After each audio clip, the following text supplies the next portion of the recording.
This is talk about Zhywodumie, the project to measure the soul. And I will start with scientific perspective on it. So we will start from far away, from physics, which is not very far away. We know this problem very well. There is balls, there are balls, there is box, and they collide with each other. They collide with each other, rebounds the walls each other, and we can describe this problem in several ways. The most straightforward way is to describe it with coordinates of balls. So I have 26 balls here, and I have each one has two coordinates, two velocities, each one has radius. So we can always predict how will they move. It's fine when we have 26 balls. It's less fine when we have 1,000 balls, and when we have 10 to the 21 balls. Yes. I mean, we can't actually calculate the result, can we? Why? If there are hard spheres, maybe. Yes, yeah, hard spheres. No. Hard spheres, elastic collisions, and so on. Because for the molecules, you can assume that potential, and it's also easy to calculate for just two molecules, right? Even that is an assumption. Yes, of course. Because there's air, otherwise they will explode. No. What I mean is the molecules of air. Oh. For example, there is, when two molecules collide, they collide elastically. Part of the energy cannot go to heat, right? Yes. So what I was going to tell, yes. So we can describe it in one way, just using coordinates and velocities. But when we have a lot of particles, that's not very good for us, because not yet. Because it's just a lot of coordinates, a lot of particles, and no one actually does it. If we try to describe the motion of molecules of air in this room, no one does it. Because if you will try to calculate 10 to the 23 molecules, then you will be out of resources very fast. So we make approximation, we make continuous approximation, and what we had were some discrete degrees of freedom, coordinates and velocities a lot, and now we have continuous degrees of freedom. We have density, we have temperature, we have pressure, and so on. And this makes this problem looks like it's continuous medium, but it's not continuous medium. Moreover, this approximation is not always valid. For example, in order to introduce temperature, we have to have the state of the system not too far from thermodynamic equilibrium. For example, if we have a state of system like this, where all the particles move in the same direction with the same velocity, the temperature is not even defined, and pressure is not even defined. So microscopically, at the level of the single particle, nothing changes at this picture and at this picture. They just move somewhere. But in overall, this is different in that we cannot use thermodynamics. But this is I said it to prove to you that thermodynamic degrees of freedom are not very good, but they are good because they are used, and there is no other way to describe the molecules of air in this room. Even more, they sometimes tell us things more comprehensively than the coordinates of balls. For example, this famous problem. We have this box, and we have it separated on two halves. And initially the balls are only in one half. Then we take out the fence, and they fill both halves. If we look at this problem from the point of view of coordinates and velocity of balls, then we see that it's really strange that they don't come back, because every collision is 100% reversible. If we have some state, where is it? If we have some V1 and V2, and after it's like V1 prime, V2 prime, we can go this way and then we can go this way too. If this collides V1 prime and V2 prime this way, then we can go back to here. And there is nothing irreversible in this process. And all this process of filling, it consists only of these reversible collisions. But in general, when you look at the general picture, it is irreversible. Well, there is some probability that they will come back, but it's very, very small. It's ridiculously small. So, and to understand this from point of view of coordinates of balls, it would take us a lot of time. But when we know thermodynamics, we just say, okay, the entropy of this is bigger. Or other way to formulate it is that the probability of this is bigger. You know, it's just the same as when you don't pay attention to your, for example, desk. First it's ordered, and then it's more and more unordered, and then you don't pay attention, and then it comes more and more to unordered state, because unordered state is more probable. That's the same kind of process. So what I was saying is that these collective degrees of freedom, they are not always defined, they are kind of foreign, but at the same time they describe some phenomena better than the original microscopic degrees of freedom. So our claim is very simple. Our claim is that life itself is also this kind of collective degree of freedom. Is that, you know, all of the, if we have some living creature, then all of the atoms, molecules, neurons, whatever we have, they all obey microscopic laws. But since there is a lot of these things, atoms and so on, and they are together, they are correlated. We can introduce some collective degrees of freedom, which just as in case of thermodynamics, maybe they will describe our phenomenon better. And for example, from the point of view, you know, if you have a hill, right, and you have a person going up.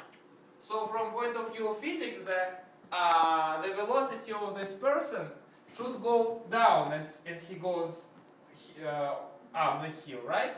But if on top of the hill there is his girlfriend, then probably his velocity will raise, right? But not too much. Then he should stop since.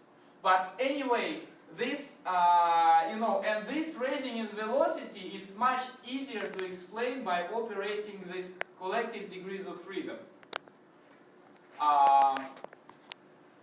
You know, of course we can try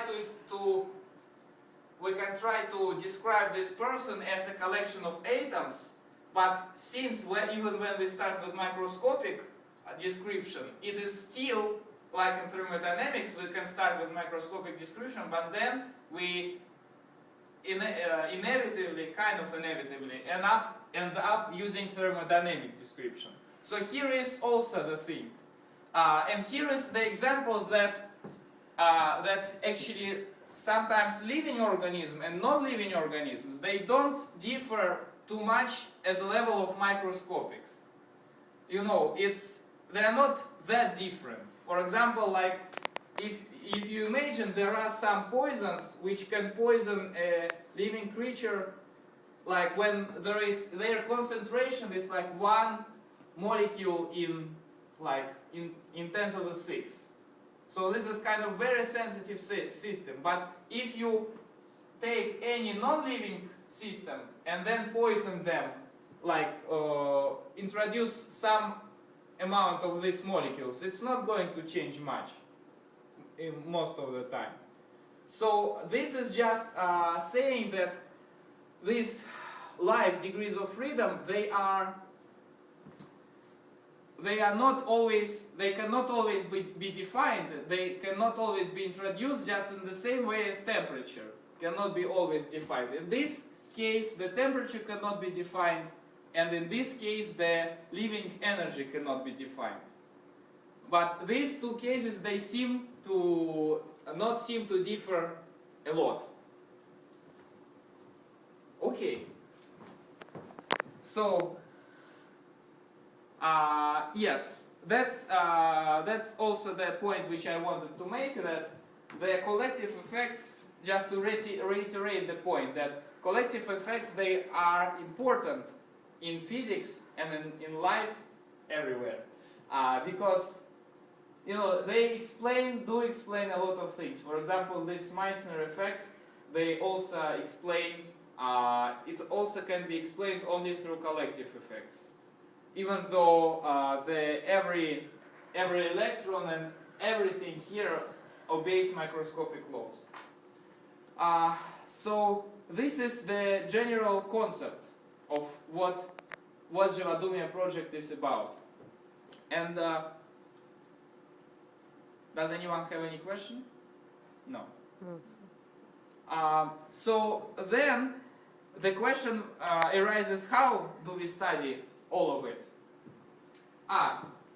So yes, how do we study all of it, and what do we study? Because there are several levels, but several levels of deepness which we can go to, and I will speak, approximately about 2 levels.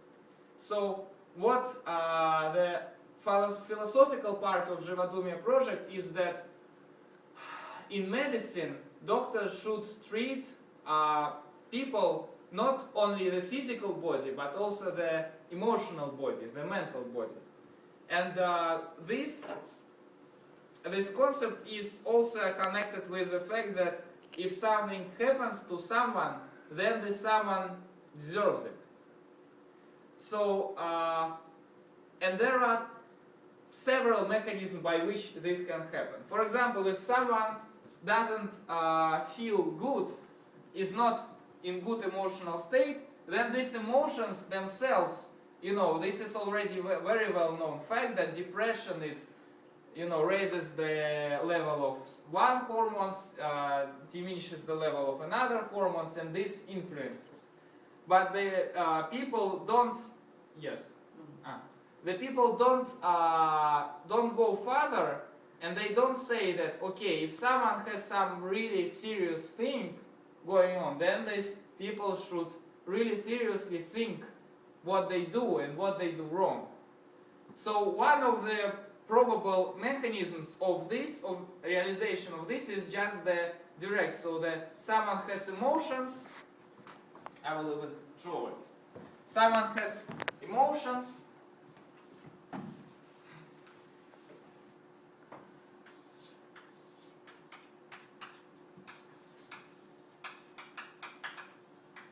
emotions, of course, are not outside, but inside, is just for clarity. And then these emotions come back.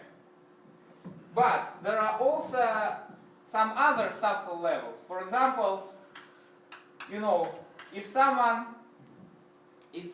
was riding, I don't know, on a train or whatever, or if someone was walking down the street and then, I don't know, the meteor hit him, then this is the other level of kind of judgment. So, as I said, we believe that if something happens to someone, then this someone deserves it. So, but this, like if the meteor hits, or I don't know, the car hits, or whatever, which is not directly related with their organism, this is also this mechanism of executing the judgment, but this is kind of more subtle mechanism. So what we are saying that in this project we will work only with this for a while. Yes? What do you mean the person deserves it?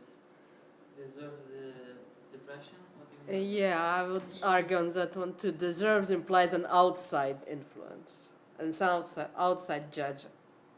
What He, do you mean? deserve, you don't. You're outside the judging it. So Set yourself up for it, like that's another. no. Yeah, exactly. That's exactly what I was saying. That it's, for example, there are some people who think that to steal from other people is good, but they don't set themselves that someone will steal from them. But just by doing it, but stealing from other people, they kind of set so that someone else will steal from them. But the emotions, how are they related to the deserve and The who? the Emotions. It's The emotions, because any of the action is preceded by emotions, right? It's like when you even when you do the same thing but with different attitude, the result can be very, very different.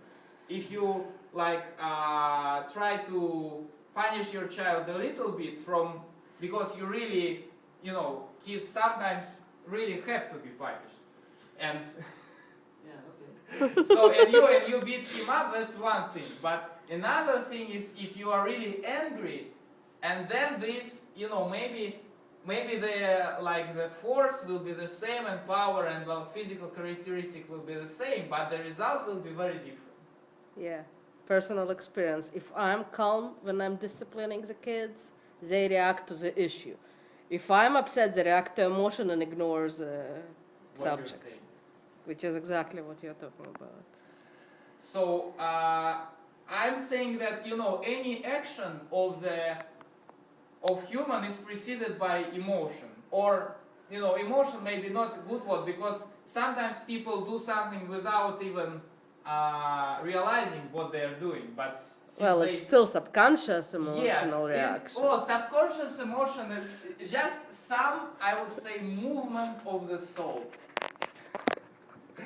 And that's what's the main thing. But it can act like in a direct way. So this emotion that starts some physiological reaction, and it can act in an indirect way. As I said, if someone steals from someone else, then they set, even if they are the happiest people ever, well, they cannot be happiest, because if they are happy, they wouldn't need to steal, right? But if they feel very good and they don't think about anything bad, but by doing this, they already set something bad to happen with them. Or, for example, another example that, in many countries for poor people, there are some benefits. And there are some people who say, okay, I will pretend that I'm poor, and I will say, but I will say that I make less money, and then I will get this benefit. But then there is a danger that it will happen for real. These kind of things. This is not directly related to emotions.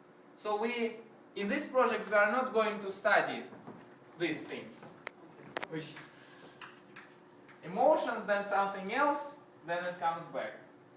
So here, what can we say about this thing, about this part? We can say actually a lot. Because there are already, well, of course there are already a lot of studies on what stress brings, and you hear it all the time, that stress brings that it raises these hormones, that it increases your heartbeat, it lowers your length of life, and so on. And it's true, but there is no one to take responsibility. No one wants to take responsibility on someone else's health. Because if you have a set of prescribed rules, okay, if the patient comes to you and he complains about sore throat, then you give him this pill, and the responsibility of the doctor is minimal. The responsibility is just to know to know this recipe, this cookbook, and that's it. The responsibility of those who compose these things, it's bigger, of course. But if a patient comes to you and then you tell him, okay, now you have to be happy, otherwise you will get progressing tumor and end up not very good. And not everyone can keep up with that. And in the society there is this thing that the doctors, they are responsible for their healing. But the healing takes not only doctor but also the patient. So if the patient kind of neglects his part, then this shouldn't be blamed on doctor. And with this situation where the substantial amount of income of, for example, this society goes into medical care, this exaggerates it, because this is not only the moral issue now, but the money issue. What is important is to tell people what they should do, and it actually works sometimes, because we can remember this plague in Europe which killed millions of people. And this was happening, for many reasons. But one of the reasons was that the people didn't wash their hands, for example. And, now everyone knows that they should wash their hands, but not everyone is able to wash their hands. So there are still some people who die from these diseases. And, so there will be, when the system will be set up, which tells people that they should attain happy life, then maybe not everyone will be able to do it, but at least the part of the system is done, that they should do it. They should attain the happy life. They should start hating whatever they hate, or they should start blaming someone else for their blunders, and so on. It takes a lot of what we call happy life. It takes a lot of things, and it's a little bit different for people from different cultures. But people who are not happy, they always know what they are unhappy about. They sometimes they just don't like to speak about it. They don't like to think about it. They try to pretend that everything is great, instead of working with the situation, and so on. So this is the philosophical part of the project. And now we are going to, I will discuss briefly already known works, and then our experiments which are proposed. So I said that the stress is already studied. And the studies are very extensive. What we are striving for is we are striving to find this field which actually does it, because in the human organism, not only human, in any living organism, there is a lot of systems which work together. There is neural, there is this neurons, there's chemical regulation, there is mechanical, and so on. These systems, when they are all together, it's really hard to distinguish them. So what we are striving for is to separate the actions of different systems, because that's what people in science always do. They separate. We have this, if I just spit on this wall and will try to predict how it will go down, it's actually a very hard problem from hydrodynamical point of view. There is aerodynamics, there is question about composition, there will be bubbles, so it's surface tension, and there is a lot. So scientists, they don't usually deal with these problems that hard. They like something like the balls rolling from inclined planes, and so on. So that's how all science works, because otherwise we cannot do much. So in order to study this field, this this living energy, which we call in our project Zhyvo, which is just originates, which means in Slavic living thing. This, in order to study it, we should separate it from other influences. And how do we do that? Obviously, when someone influences something which is outside of his or her body, then it is separated.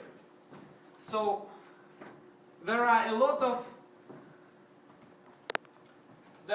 of people who claim that they can heal or do something with their hands. And actually, it's not very special, because like when you have a mother and a child, it's also the children and the mothers are very sensitive, and you know, I wouldn't be surprised if someone told me, okay, the mother was just approaching and the child kind of felt it.